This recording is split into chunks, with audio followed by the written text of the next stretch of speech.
effects it has on your everyday life.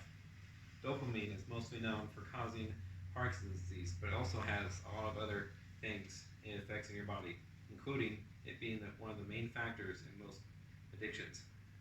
So, how do we learn how to control your dopamine levels? Hopefully, I'll teach you about something called dopamine detox that you can learn through habit and self-control. But if you're first hearing about dopamine, why haven't you heard about it before? So, scientists first learned about dopamine a long time ago. Scientists are still talking about it, which means that there's still a lot of different factors why you might not have heard about it.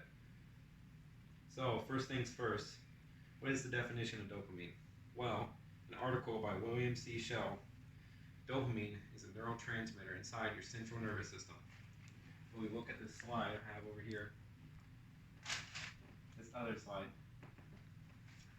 this right here is central nervous system. You can see it connects your whole body basically to your brain, and this is why if you have low dopamine levels, then what causes Parkinson's disease.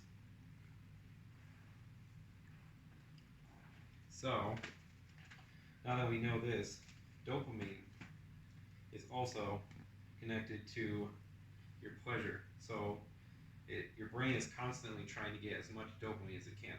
So when you do too many things like watching too many movies, playing too many video games, or even just being on social media on your phone too much, then causes your dopamine levels to be super high. But when you're studying, reading, or even just walking, it only produces just a little bit of dopamine. This can be, as an example, can be used like dieting for food. Your body is used to you eating a certain amount of food every mealtime.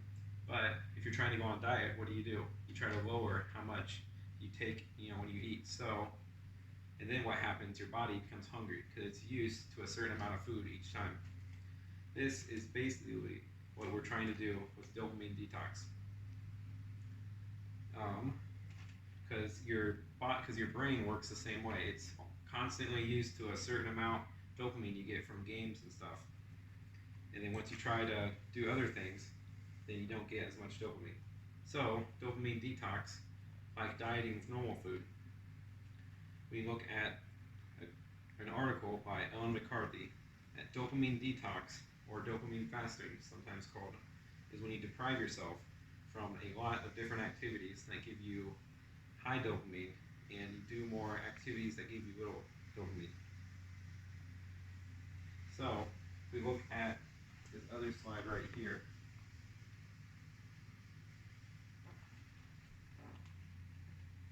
Here are some of the things on the no side.